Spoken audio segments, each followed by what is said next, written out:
Hi, this is Brendan Davis from Bedrock Games and the Bedrock Blog, and I'm here with Joel and Adam, and tonight we're going to be doing the second episode of Horror Express.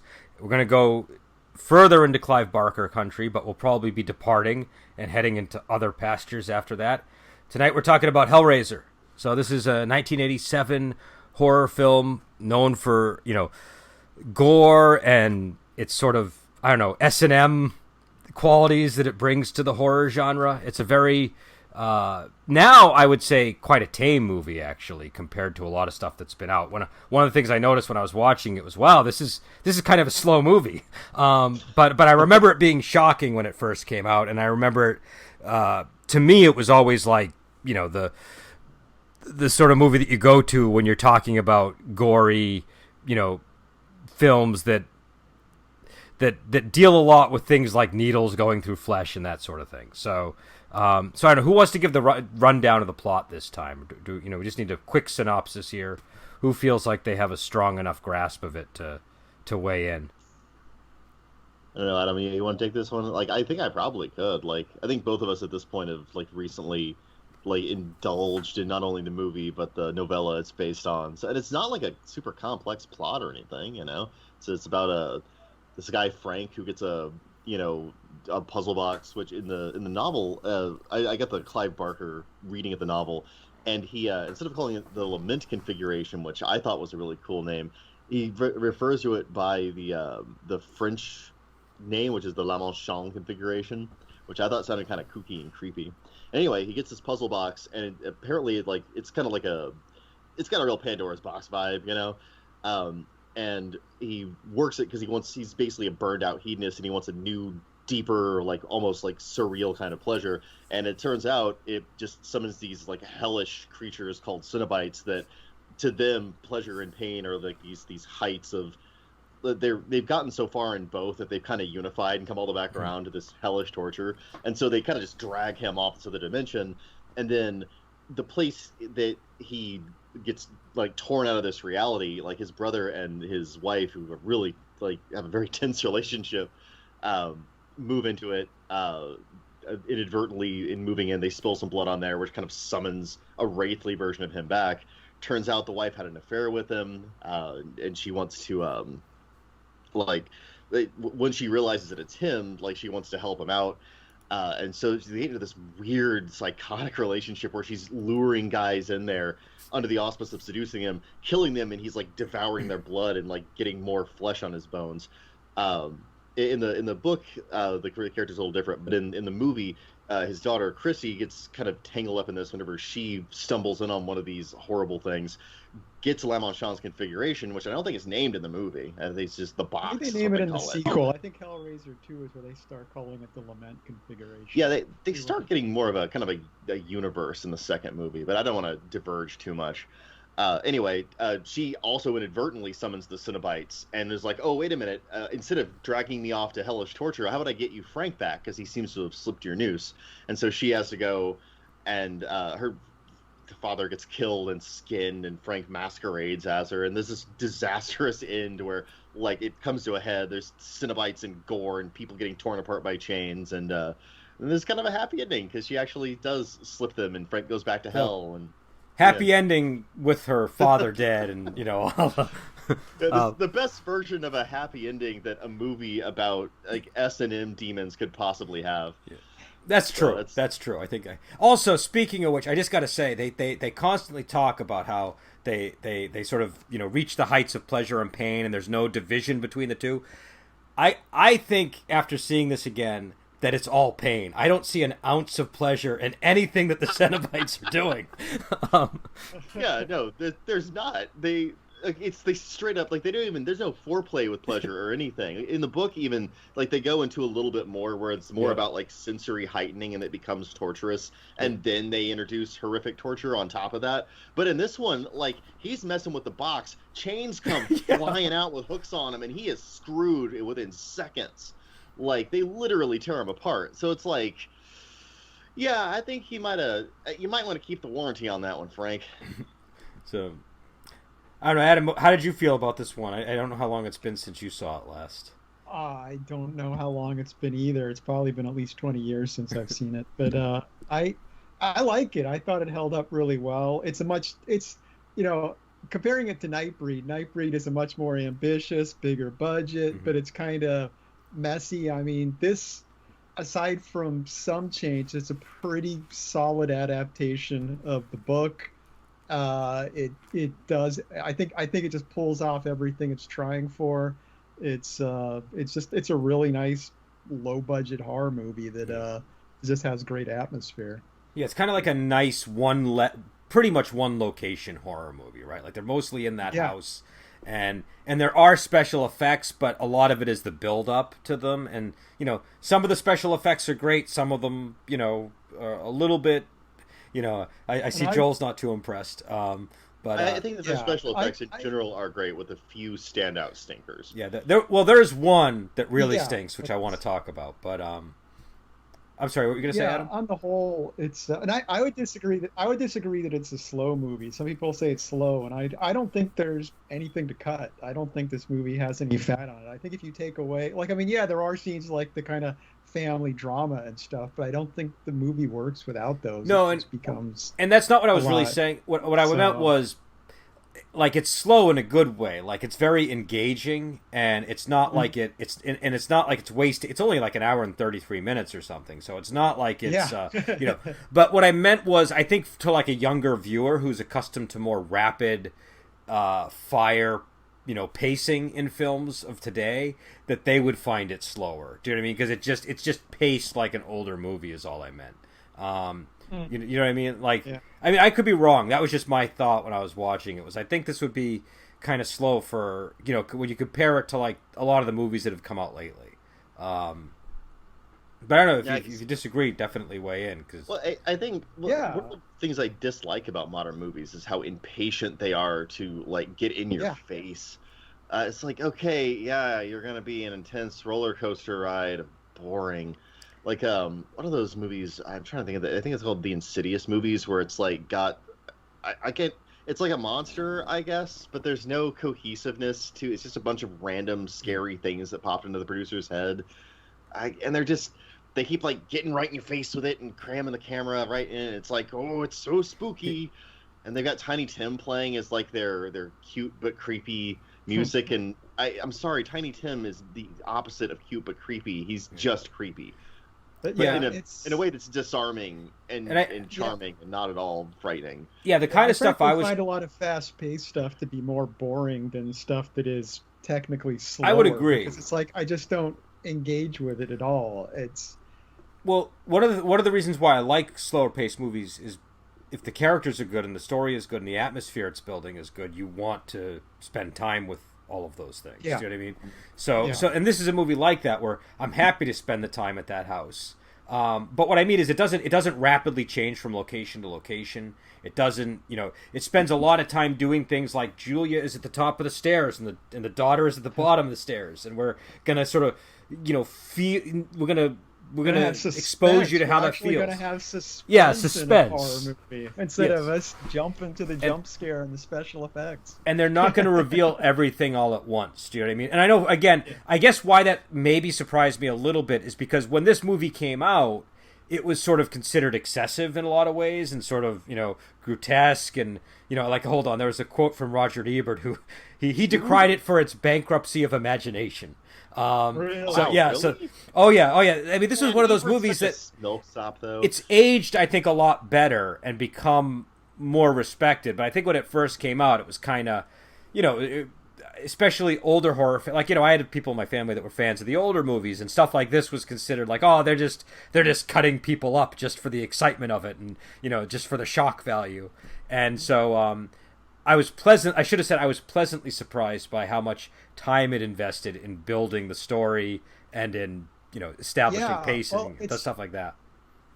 it's a weird complaint to make about Hellraiser because it came out like right near the tail end of the whole slasher movie trend where every movie was just a dumb series of teenagers being killed Yeah. by some psycho killer. And it's like, and this actually does have a story to Yeah. it, which was, so it's a weird complaint to make But because it, it's actually But again, think about it from the, it's like you're a parent from that time period. All you're focused on is, okay, it's got gore like Friday the 13th, plus it's got like S&M attire and like these weird freaky demons, and so that's where I think the like I said, it's obviously aged. I think much like it's become more respected. I think over time. I mean, in horror fans, people making the complaints are going off the movie poster or a TV ad too, not actually watching the movie. So I would admit too. But at the time, I think maybe what might have happened was it probably got viewed through the lens of the fact that like there were people just lumping it in with those kind of movies that you mentioned. Do you know what I mean? Like sure, that's what I'm saying. Yeah, they just kind of were like, oh, here's another one of those movies, and they start complaining about it before they even watch it. But also, like, I don't know how much stock I put in Roger Ebert for judging this variety of movie, because like he didn't like Blue Velvet either, which was another incredible feast of like rich, strange surrealism, and he was uncomfortable. Yeah, he like got like physically ill watching that movie, and like he was clearly like emotionally put out by it. But it's part of the point of that movie. It is supposed to get under your skin and make you upset in that way, and like it's. The female characters in that one are the ones who are like really endangered and kind of like emotionally tormented through it. And I think that he's just squeamish when it comes to women being in jeopardy. And there's plenty of women in jeopardy in this movie. So, or rather, there's two that are in a shit ton of jeopardy. Yeah. I mean, that happens with a lot of movies. They come out and they're, people don't. Time has a way of sort of establishing what movie actually is, is quality and what movie is not, and a lot of times the immediate reaction people to have to them is more about what they ate that afternoon than what how good the movie was. You know what I mean? Of course, yeah. You get that a lot with Ebert. I think you get that a lot with Ebert actually, because sometimes he does do really fascinating reviews, and other times you're like, oh, he was just in a bad mood that day. Well, and to be fair, they reviewed so many films that you have to imagine it was just like, you get him on a bad day and it's just like, okay, I'm going to unload on this sucker. No, I get it. I mean, as someone that does reviewing movies occasionally on this podcast, there's times I'm just not in the mood to watch a movie, and it's like I'm like, oh, I have to meet it halfway, but it can be hard. And so, but I really enjoyed going back to this film. It's one of those movies again that I think that it was important in shaping my expectations about what horror is supposed to be about, and how gore can be used well and artistically. Do you know what I mean? There's sort of a this is definitely on the gory side for sure, but Barker's almost like the Cheng Che of horror. He kind of paints with blood. Do you know what I mean? It's like there's that scene with the shroud in the dream where the shroud starts to bleed, and you're like, oh my god, that looks like a painting. That's not just random bloodletting. There's like thought behind the construction of that scene.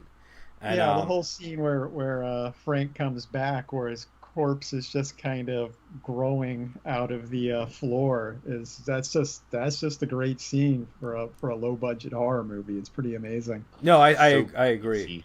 What was that, Joel? It's so greasy. I forgot about that, because I remember that scene because it kind of burns itself into your memory. But watching it again, I was just struck by just how like wet and like mucal it was. It was really wonderfully grotesque. And I don't want to harp on the same issue I harped on last time, but this is again why practical effects for me, like especially with gore, because I can touch that. I feel like if I was in the room, it would gross me out to get close to that thing because I know it's gonna be wet. Do you know what I mean? I know it's not just... well, anytime Frank touches someone when he's like skinless and he's like leaving the blood prints or whatever, it's like if you had a CGI Frank, it's like you don't get that. Whereas anytime Frank was like touching anyone or anything, I'm just like, yeah. and I get sometimes you can see the strain of the practical effects in a movie like this, but I don't care because I'd much rather have the believability of that practical effect is in the room, and it's just as gross as I imagine as I'm seeing. But I think the weakest effect I think in the movie, and I don't know if you guys will agree with me, is the Draco Lich, for lack of a better descriptor, at the end of the film. The skeleton in the middle too. Yeah. the scare that was almost certainly put in there because of test audiences. Yeah, I hated that goddamn thing.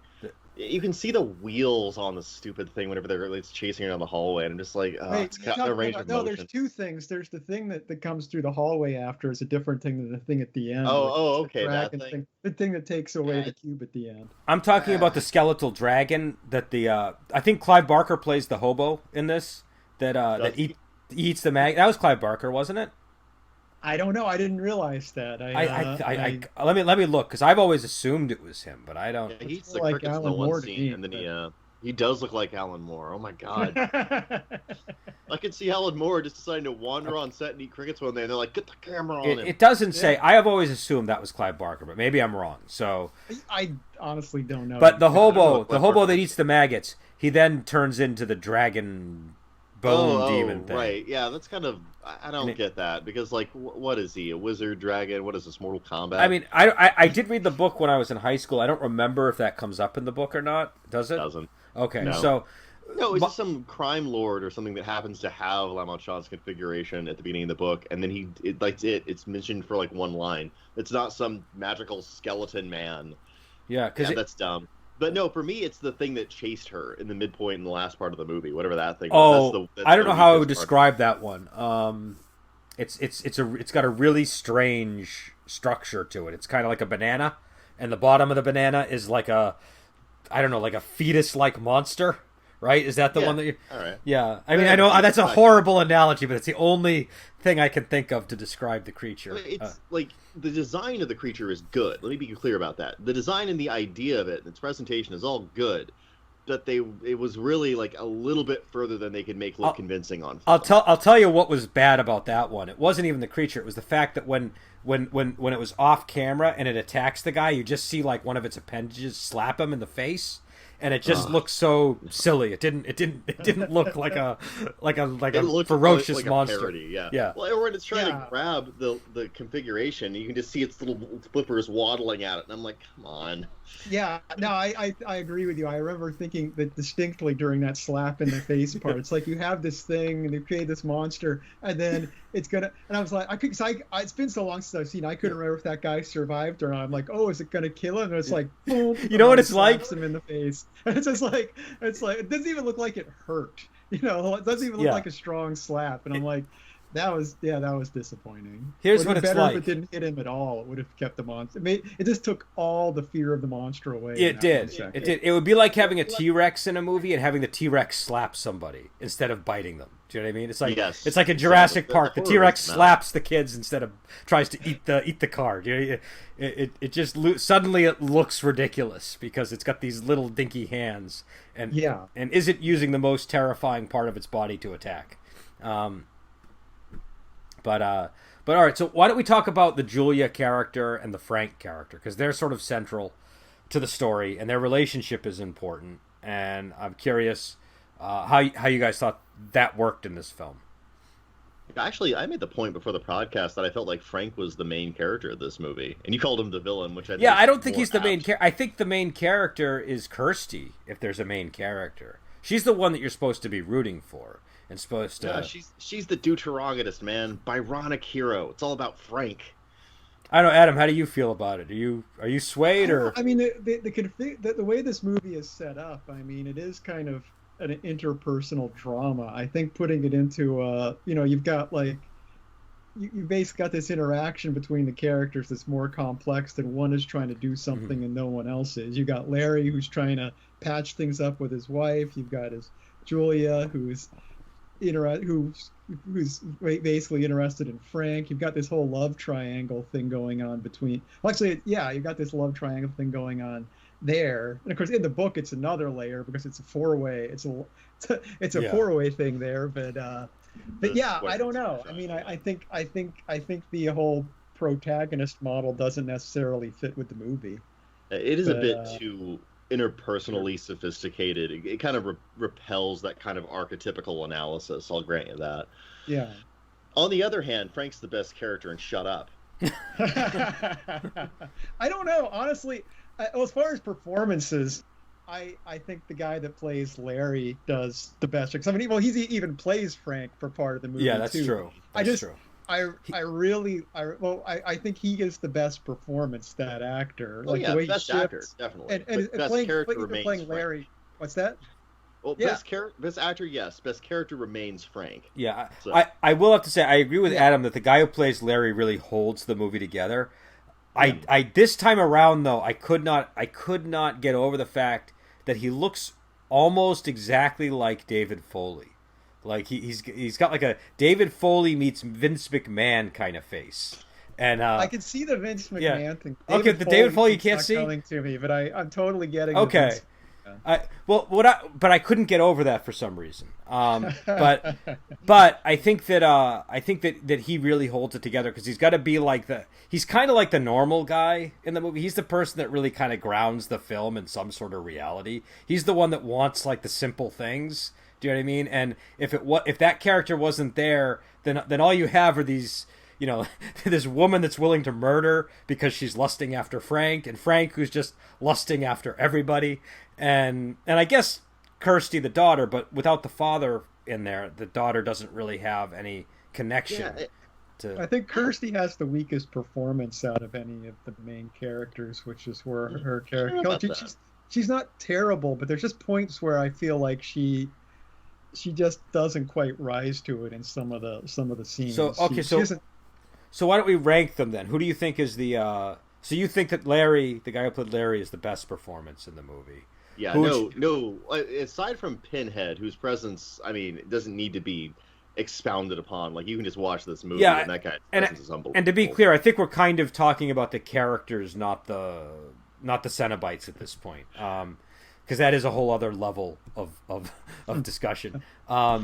So we're talking about characters or actors at this point. Okay, there's a distinction here. So Andrew Robinson played Larry. So that's who we're putting at the number one. Who would be after him in terms of performance? Do you think?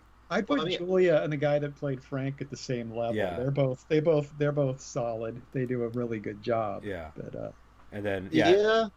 I think everyone else is just to kind of like hover somewhere below that. There's not a lot of characters in this movie. No.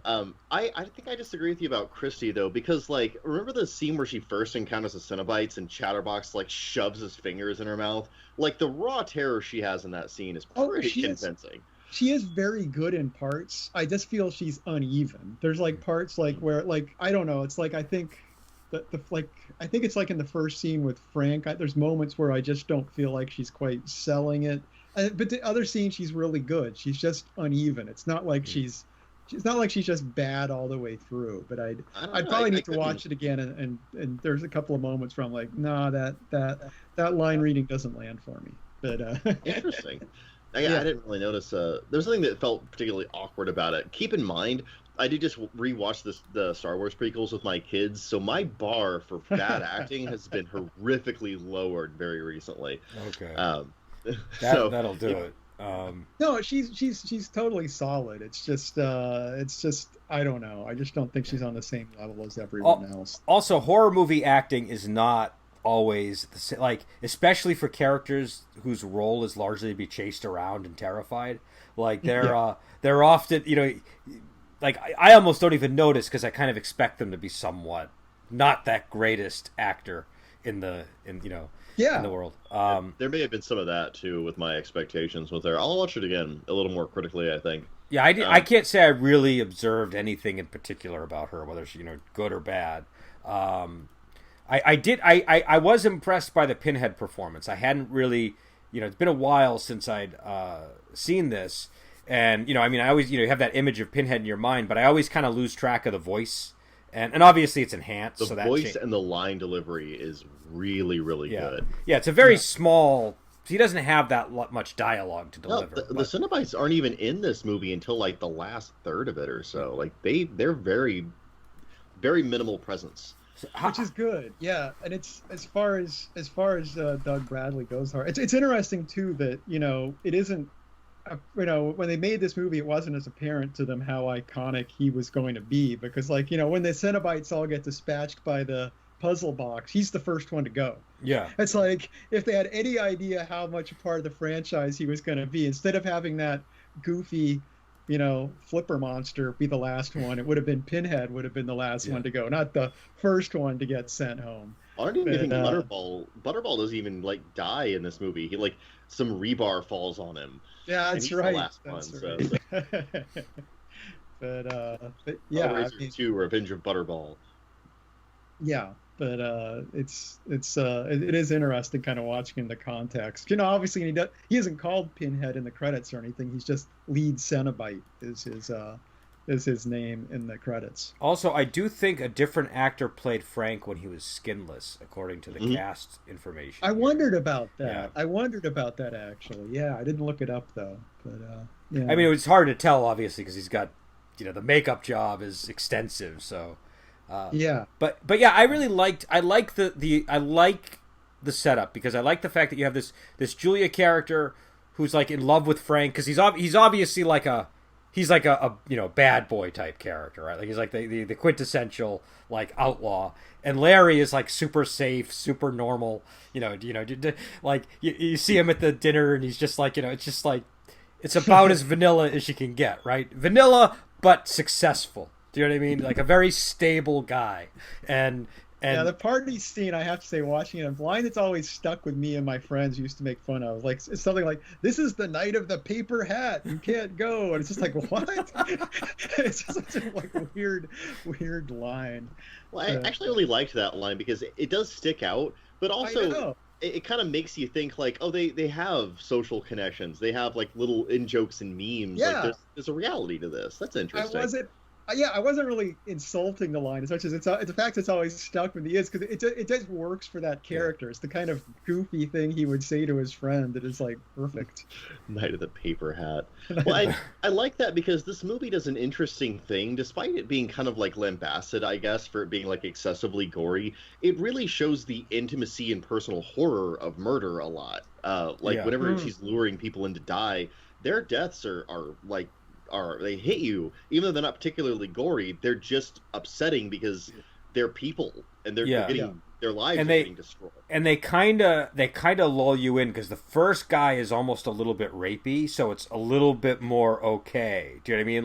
Like because she seems mad at him over his attitude in their exchange, and so.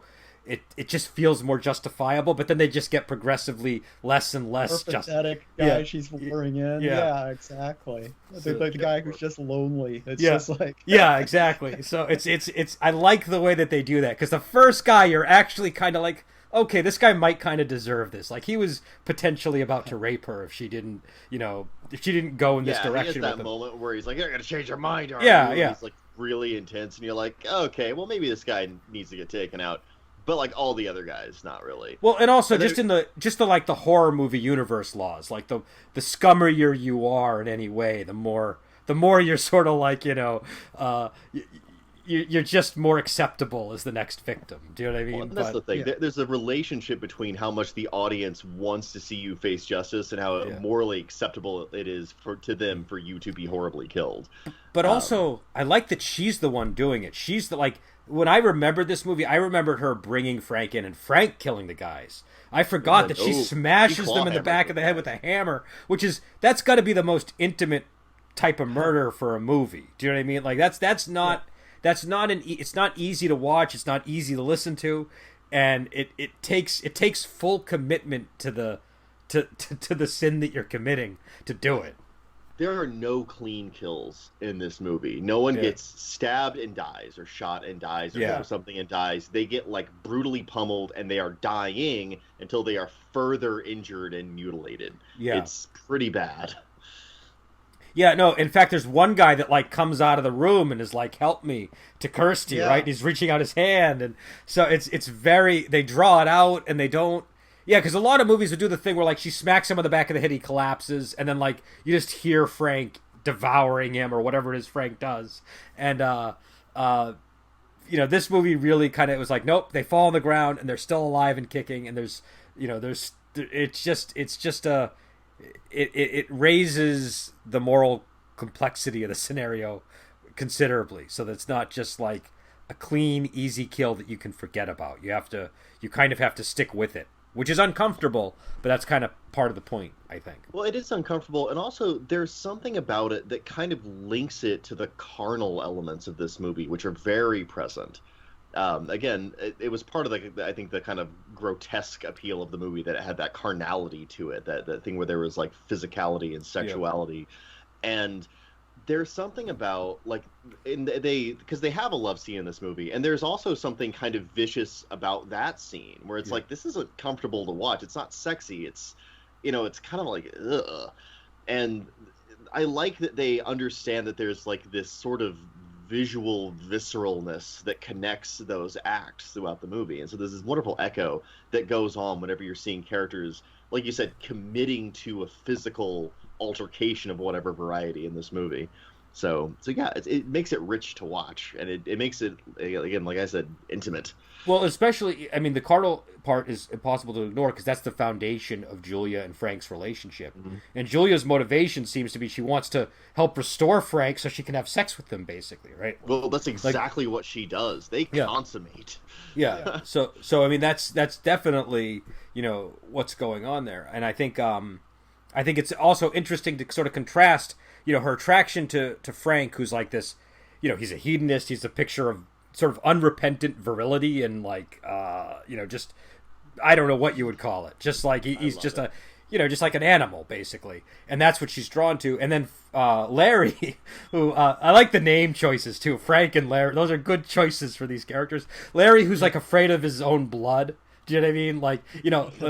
Like you can tell Frank is not the kind of guy that is going to even look down if he gets a cut like that. But Larry like stumbles into the room when he cuts his hand on a nail and like asks Julia to look at it because he can't even bear the sight of the blood, and then says he's going to faint, he's going to throw up, and he's just this, he's a very stable, very nice, very successful guy, but he doesn't seem like he has, like as much of a sex drive as Frank or as much of a wild side as Frank. And so they're almost opposite characters, because I mean, contrast that scene when you think about it. Think about the way that scene is blocked, or not blocked, but like the way it's paced in the movie. He stumbles in, he's rejecting the function of his body of bleeding, right? And he's completely pushing it as far away from as he can't tolerate it.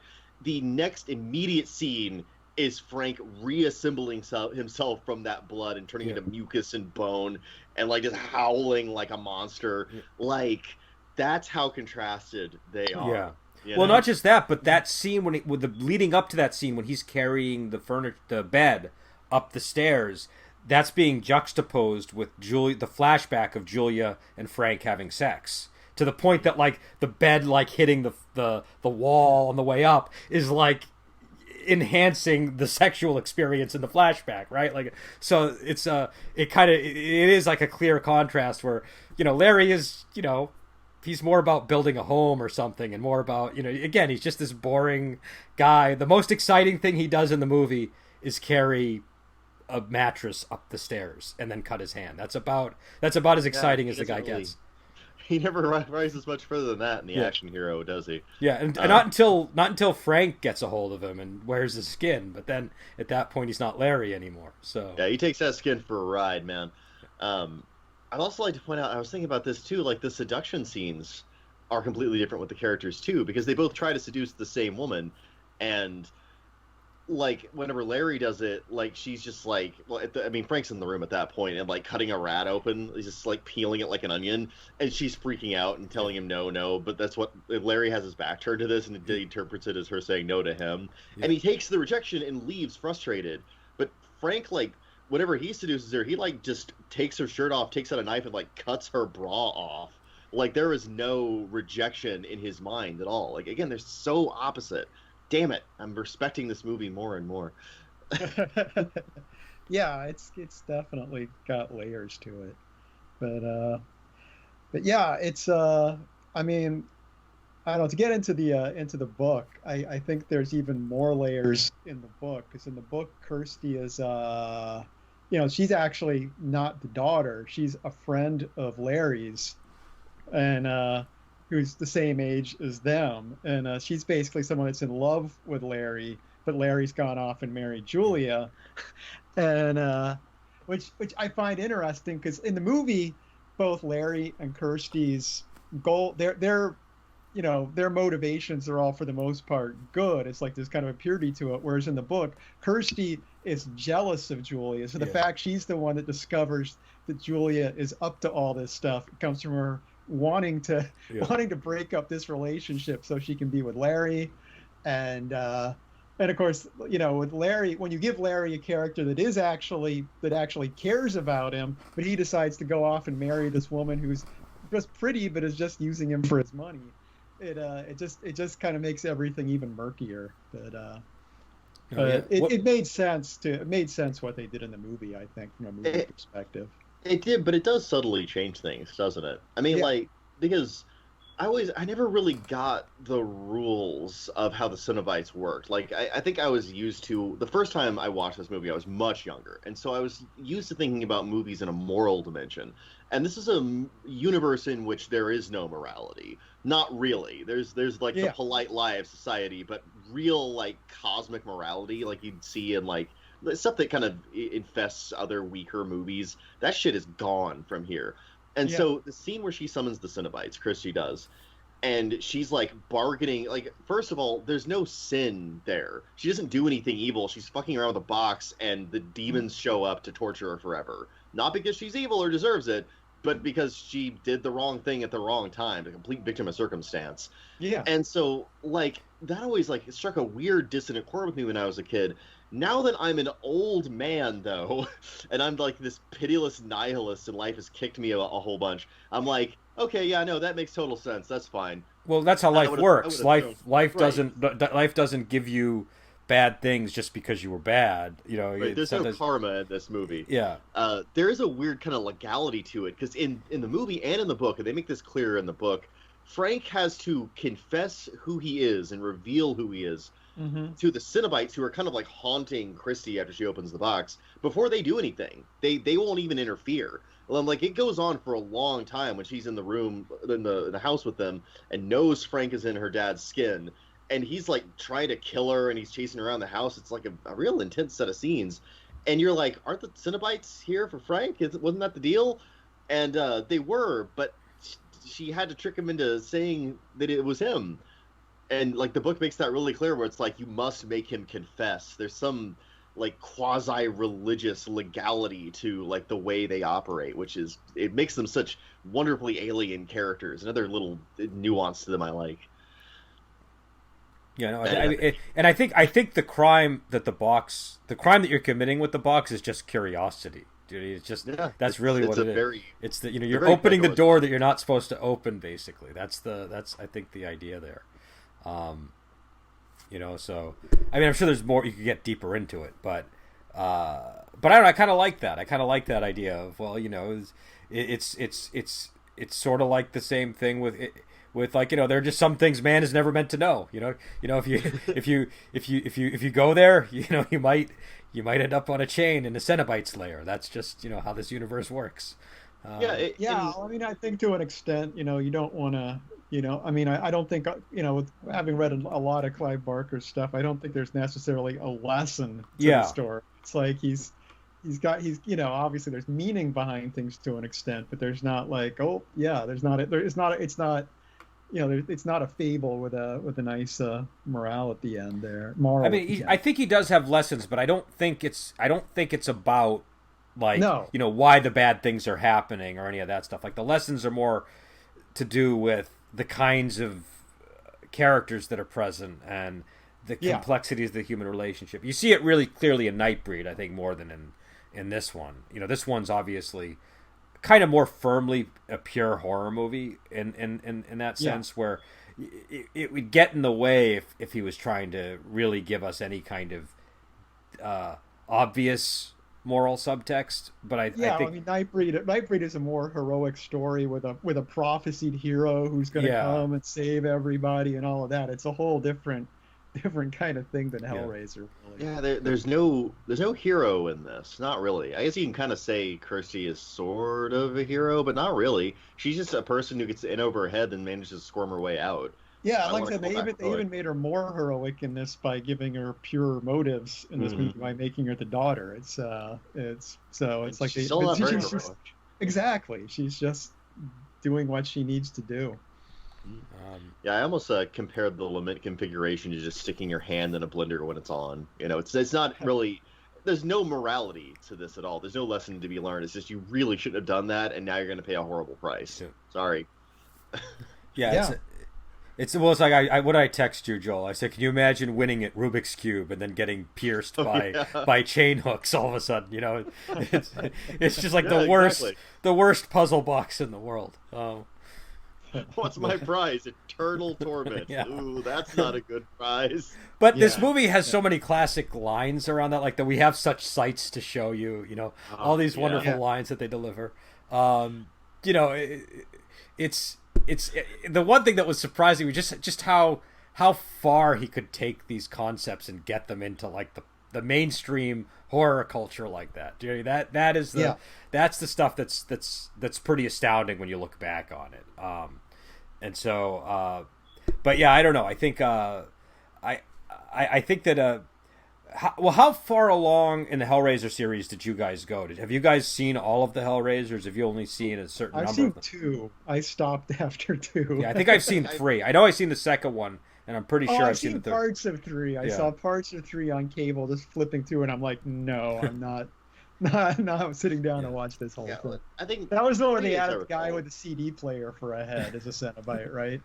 But Yeah, I remember I watched the second one on the recommendations of my friends, and it felt a lot like the mystique of the Cenobites was deeply damaged for me because they all wind up getting killed and turning into like people, and then the doctor guy becomes the Cenobite, and it's like, oh, okay, and there's a big worm. I guess that was the real bad guy. This Okay, part 2 sure. feels more like a hokey 1980s horror movie than part 1. Yeah, it's like it feels like it's got rules, and the rules are stupid now. Yeah. Yeah. The first one And feels it's- mysterious and upsetting. The second one is lame. Yeah, part of the problem with the second one too is the plot of the second one is that Kirsty's trying to go into hell to rescue her father, get his soul back. But it basically, but the guy who plays Larry in this was going to be in that movie, and after they'd already started filming it, he backed out of the movie, and they were like, we have to throw our screenplay away and do something different. So it's basically a movie that was kind of being made on the fly, and it shows. It's like I feel like the first half hour of it's like, oh, I was like interested, and then it just kind of falls apart. It does do some interesting things. You get to see more of that hellscape, dude. You get more of that world bending side of the story, which is cool. But I think where it really falters is where Joel said, where it's like the Cenobites just kind of lose their oomph, and the evil doctor character is not really that. He's less compelling than Pinhead. Do you know what I mean? Pinhead's this really deep enigma of a person that you almost don't want to know more about, and the doctor is just like, I don't know, he's like a low rent. Who is the head doctor in the Reanimator? Remember the head doctor who gets his head chopped off? Oh yeah, he's like a low rent version of that guy. Is how I felt about the Doctor in Hellraiser too. Yeah, I mean it's a case where I think, well, like I say, making the Cenobites humans that were transformed, that kind of reduces the universe. It's like everybody's really a human is kind of shrinking it down. Yeah. And I don't want to know. I don't want the Cenobites to be human at all. I want them to be incomprehensible elder gods that just do things that shouldn't happen. Yeah. That's what I want. And I think like in Hellraiser, there's things like the box has other configurations that open other things. We don't know what they are, but it's just a fascinating idea that kind of gets your imagination going. It's like, oh, well, is there a good configuration that Frank could have found that would have been actually what he wanted? But it's like I feel like there's good ways to kind of expand the world, and let people's imaginations wander a bit. And there's ones which just where you expand it in a way that ultimately makes things feel smaller. And I feel the sequel does that. Yeah, the real thing is if you can, like, if it asks a question instead of giving you an answer, that's what you want. Yes. Like, there are other configurations to the box. Oh, really? Yeah, that's a question. Yeah. The Hellraiser, the Cenobites are just people that wandered into it, and now they have Cenobite powers. Yeah. Oh, I didn't ask for that answer, and I don't want it. Yeah. Exactly. And I think I can't remember. So with the Hellraiser series, I might have actually gone up as far as the fourth one, Bloodlines, but I can't remember. But I think at a certain point they did start delving more into the background of them. I can't be sure because it's been so long. But There I was Yeah, a comic book too, actually. well, I mean, okay. there's one where they show the origin of Pinhead, and he's like Yeah. a general or something, and then he Yeah, goes into the Was box, and that he part two gets or was that a later no. one? That's like way past part two. Okay. That's like part 5 or Okay. something. It's deep yeah. into it. I've Actually, never some of the seen even still later photos in sequels. Fangoria of Doug Bradley But playing some British Well, army guy. but the see, the thing weakness is, of both sequels is that like they really make it into you go to hell and are in a place in hell, and the box isn't about being in hell. It's about something that to a human being is hellish, and there's a fine Yeah. but important line there because again there's a moral and well explored dimension to hell. Like it's all Dante's Inferno after a certain point, but this is different than Dante's Inferno, and that's what makes it good. God damn it. well, it's like oh, that's Yeah, you have this conception of hell in your head, and it's like no, it's actually something totally different, and it doesn't really care about your morality either, which makes it a little more scary because it's harder to understand. Right, Chrissy wasn't going to be brought into hell because had a sinful soul and God was punishing her. That's not what happened here. She put her hand in the Lamont configuration blender and it sucked her in. That's what happened. Yeah, Sorry. you know what it is. It's like you're suddenly learning that there are rules to the universe that you didn't realize were there. Do you know what I mean? Mm-hmm. Whereas you're walking around with this list of sins that you don't and no, that's not actually what it's about. It's about don't touch the box, and you touch the box, so now you're gonna Yeah, well, it's like a problem with movie sequels in general is that you have to stick with the elements of the first movie to an extent. And like the thing with the first Hellraiser movies, you're finding out, oh, there's this whole other layer to reality, and the Cenobites are really just part of that. It's just you're kind of, but it's like after that, all the sequels have to focus on the Cenobites. So rather than going, clearly if there's these other configurations, there's all these things, there's this really multi-layered complex universe, but we're just going to keep tunneling in the same direction until it becomes boring. Yeah. Well, that's why I said that you kind of. I feel like this movie. I mean, like centrally, whether or not he's a protagonist, centrally this movie is about like Frank's journey. It starts with Frank. It really concludes in the denouement with like Kirsty, but like at the end of the tale, it's the end of Frank. So Sure. like it's not about the Cenobites. The Cenobites just happen to be the instrument by which he was unmade. They are the agents of his hubris and his hedonism. So you can't do Frank again. You could do someone else, but it would kind of just be Frank's story again. And I will say, The Cenobites are basically not taking real actions of their own. They'll come and they'll grab someone and they'll torture them. But aside from that, it's like they can't take Frank themselves. They need Kirsty to be the one to reveal Frank. It's like they're so limited in their actions that they rely on other people to open the puzzle box. Everything they do relies on someone else to actually take an action before they can act. So well, I will say too, if you focus on Frank the way Joel is doing, then you do kind of get more of the movie is kind of about the excesses of pleasure seeking, and do you know what I mean? So it does kind of open up that whole line for exploring the movie, because definitely that particularly we consider the decade that it was made and all that, it kind of it certainly kind of gets into the the consequences that can arise from hedonism or whatever. So well, that's the thing though, it's still not a moral tale, because in the creation of Frank we're not given a character that could have sought redemption. His personality is the engine of inevitable woe. He was going to self-destruct. I don't think it's about the morality. I think it's more about where is the fear in the movie coming from? What is it that you're afraid of? Is it, you know what I mean? And the stuff that they're tapping into is, like Frank is this guy that he's just like, he just has these endless appetites for pleasure, and where that ultimately leads him is into the Cenobites, I don't know what you want to call it, but they're chitinous hooks. Yeah. Their gleaming embrace. Oh, that's gross. I shouldn't have said that. I scoped myself out a little. But yeah, so I think that's one of the things that makes the movie intriguing is it operates on this is like some of the basic stuff going on where the fear is coming because you have this horrific body that's reconstituting itself and devouring other people. but also just how he got there in the first place and everything that the Cenobites represent and all that. And also just the way that it handles the visual depiction of pain is pretty, it makes you wince. To watch. Yeah, it makes you wince. So, but yeah, I don't know.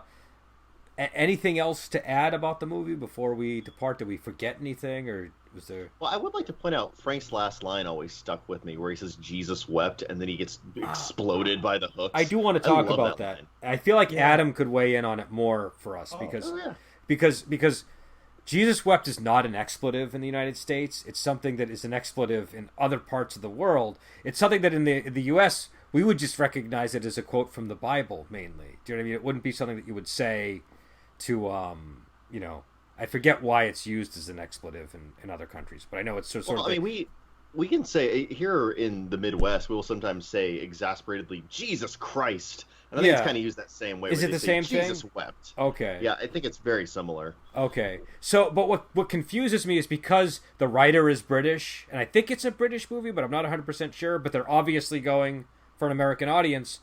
I don't know. Am I supposed to be reading that as a biblical quote, or is he just basically saying Jesus Christ? Because I think it's got a double meaning. I mean, one, it's an expletive, but I don't know. I've always thought there's kind of a hint that, obviously he is being tortured, but there is something he's getting out of it in that, when Jesus was put on the cross, it's like, but we're, basically he's contrasting his reaction. And also that line comes from the resurrection of Lazarus, I believe. I think that's where that's from. I know. So maybe he's hinting at his, his own return. His resurrection. Yeah. Oh. There's something to it because he too is a resurrected character. Yeah.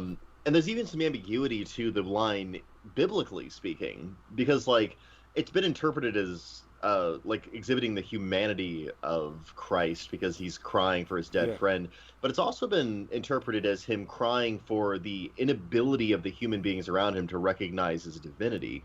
So I went to a Catholic church when I was a kid. I was a Catholic school, so this is the kind of stuff I thought about as a child. So no, that's an interesting line though, because it's the bodily function is the part that people key on for talking about that being the signifier of Christ's humanity. And this movie is very much about bodily functions and the connect. So and it makes you wonder about because it's an interaction with the divine, a human interaction with the divine, and this human interaction with this kind of dark divinity is much different, but it has a lot of echoes, doesn't it? There's something kind of priestly about the Cenobites, and there's something kind of there's something very similar to the crucifixion in Frank's unmaking, and there's something kind of eerie and biblical about his resurrection. So there's some echo there that's I don't know, it's eerie and just yucky, and I love it.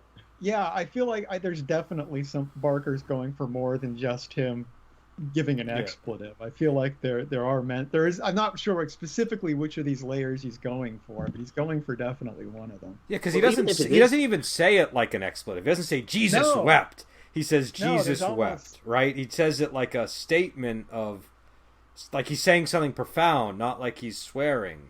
Yeah, and it's right after he's doing that lascivious tongue motion, So there's something about it where it's it is both the expletive and this profound statement of humans' interaction with the divine. It's a great line. Yeah, I've always been perplexed by it. I don't think I've ever really arrived at a good answer on it, but I've always been why does he say that? And I've never been able to figure it out. It kind of works because he's kind of going onto this plane of existence beyond, what humans experience. So the fact that we don't quite get it, but we almost do actually is kind of effective. That's true. Yeah, that's an interesting point. It's got that same kind of whenever you remember a quote someone said from a dream and you're that doesn't make any sense contextually at all. Well, no, but it made sense when you were dreaming. Yeah. Yeah, but that's one of the best lines in the movie. That, and we have such sights to show you, and I'm sure there's a couple of others that are. My one that I will quote is one of my favorite retort quotes when someone asks me a question I don't feel like answering. Is one of Pinhead's things where Christy asks him, "What are you?" and he says, "Angels to some, demons to Yeah. others." In the Pinhead voice, I will Yeah. straight up answer people. Though the thing is, that they ask reminds me me of Merlin's statement in Excalibur, where he says, "What did he say? A dream to some, a nightmare to others." Yeah. Though that one with because they were doing the thing where they have to like stop the camera to make him disappear, it kind of had a weird pacing to it, but similar type of sentiment. I remember the big line that was featured in TV ads at the time was "We'll tear your soul apart" too. Oh yeah, the big punctuation to the TV God, commercial. the delivery on that is amazing too. Also, another biblical appeal: atheists aren't afraid of their souls being torn apart because they don't believe they have them. But like, if you're targeting a Christian audience and you're going for shock, you attack the soul, and just the idea that you're vulnerable in such an intimate and immortal way is really upsetting. I love that. Yeah. Well, also, I feel like in a movie like this, the debate over whether you have a soul or not doesn't even really matter because you're still going to be physically tortured by the Cenobites in the end. Do you know what I mean? It sort of seems like it's... Yeah, because whether or not they're tearing apart your protoplasmic flesh or whether or not they're, like, taking some higher immortal part of you and annihilating it forever, it's kind of the same thing. Yeah. It's functionally identical within the context of the movie, and that's upsetting. They either have the theology or the technology to torture you forever, so... I have to steal that line. You are not in the ballpark with quotables today, Brendan. I don't know what it is. I loved the whole, you thought it was the 10 commandments. No, it's one commandment. Don't touch the box. That's the first one. The second one is, I have the technology or the theology to torture you forever. God, that rules. I'll have to compile a book at some point. No, you gotta put this on a shirt, man. See, if I was smart, that's how I'd make my money. It should be your face with the pins in it, so you're Pinhead, and that should be the quote. I have the technology or the theology to torture you forever. And on the box, it's got the 10 commandments with a big X through them, and then one commandment: don't touch the box. Don't touch the box. That's the Horror Express shirt, folks. You heard it here first. On sale at tforever.org.com. So I don't know. Anything else on this movie to cover before we depart and find another destination here? We should do ratings or something, shouldn't we? Should do what? Like ratings or something. We should do something else. I think there should be some denouement to this. Do we want to go into the rating system on this? We do it on Musha Weekend. I'm happy to do it here. I don't know if I don't know. I feel like there should be something else. I'm not a big fan of ratings. Well, how about not numerical? How about a final word? That sounds a little more terminal. Like final thoughts from each one of us. Like, what's our conclusion about this movie individually? That's fair. Why don't you start since you proposed it, so me and Adam can think out what we're gonna say? Well, okay. So I said earlier that when I first watched this movie, I was a younger man and a much more, I think, naive one. And so the movie was a dissonant chord for me. I liked it, but I wanted something else out of it. I think I wanted more of a kind of a Nightmare on Elm Street, Freddy Krueger thing, where from the first scene, it's really intense and the supernatural terror is invading reality. And it's much more subtle than that. It's much more human. And because it's about humanity, the points in which it departs from that and becomes, for lack of a better term, religious, are deeply unnerving. This movie is about dark miracles transpiring and the sublime not being what we expected.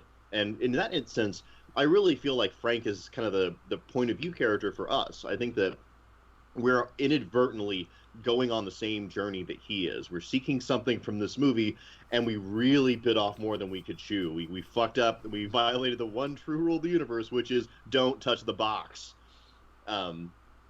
So my final verdict is this is an intelligent, deliberate movie that has horror the same way that, like, a surgeon wields a scalpel, and I think I absolutely love it. Well, on top of that, you chumps. Yeah, I think you've kind of won me over a little bit on the Frank being the main character thing, because I mean he does I mean, obviously, like Julia's actions are all dictated by Frank. You know, he's the one getting her to go out and kill these people and all of that. So it's and I mean, Frank takes over Larry at the end, and yeah, I can kind of go with that actually. So you won me over in that respect. But yeah, as far as the movie overall, I feel like this of the movies Clive Barker made, I feel like this is the one. If you're just going to watch one and get a feel for what Clive Barker is like, I think this is the one to watch. I feel like it's the one where he really kind of landed it, did exactly what he wanted to do with it. So I'd recommend it on those terms. Yeah, I think this is a really good horror movie. It starts out with sort of like an intriguing riddle or puzzle with the box, and I think that's a great way to begin a film. And then it gets into, like we were saying, like kind of like it's almost like an interpersonal drama for a while with this really creepy, horrible thing in the attic that's looming and is going to spell the doom of so many people. And like Adam said, it's a gory movie, but like Joel said, it's artistically done. It's not just, there's a lot of gore from this period. Like, we could recommend, like anything from like the Toxic Avenger to something like Evil Dead or whatever. But the gore here is done in a way that's a little bit, I think, just more thoughtful in general. And it gets into some interesting, the horror kind of comes from having like your moral world sort of pulled out from under you. Do you know what I mean? I think that's one of the really effective things the movie does. And I agree with Adam. This is a really good movie to see if you just kind of want to get a sense of what Clive Barker really is about. And Nightbreed's a great movie, but it's probably not. It's not the best introduction to Clive Barker, because this gives you this is clearly a horror movie. This is a horror movie in every sense of the word. And Nightbreed is, it's almost more borderline superhero or fantasy. Do you know what I mean? There's like you're going on an adventure with these monsters that are more like characters from a superhero story. So I feel that's. Oh, go ahead. I was gonna say, on that note, just to lump on there, I feel like the characters in this, everything in here in Hellraiser is driven by the characters, and the characters make sense, and their relationships make sense. Whereas the characters in Nightbreed are just more these archetypes or whatever, or they're not really that fleshed out. It's like it's much harder to think of the people in Nightbreed as just being normal people going about their lives or whatever. Whereas I feel like it's easy to picture the people in Hellraiser existing just in the real world without the story happening. I think we all have a really good idea of what Larry is doing, at any given moment during the day, right? Like... Exactly. I mean, yeah, and like Julia, and I mean, even Frank. It's like, if he never found the box, I can picture him as a legitimate person. Whereas, it's a lot harder to do that with Nightbreed. Yeah, I would agree with that. So yeah, it's a good movie. Also, we should mention this was on Prime, so people can see this if they have Prime. I was actually surprised it was on there. I wasn't. Usually when we think of like, oh, let's do a movie like Hellraiser, 9 times out of 10, what happens is you go onto Prime and the sequel is free on Prime, but the first one is not. And so I was very happy to see that. Oh no, the original Hellraiser is available on Prime. So it's worth checking out, and we'll be back on. We're probably gonna go into other territory. We'll get back to Clive Barker at some point with Candyman probably, but for right now, we definitely need to go explore other movies. And I have a few ideas. Don't worry, folks. I'm gonna try to talk them into Cronenberg. We'll see if I'm successful. Oh, you don't need to talk me into Cronenberg. I am on board for. I already have an ally. Yeah. So it's gonna depend on what Cronenberg movie. But I always aim for Videodrome, but I usually settle for The Fly. So anyways, we will head out, and until next time, we will talk to you later.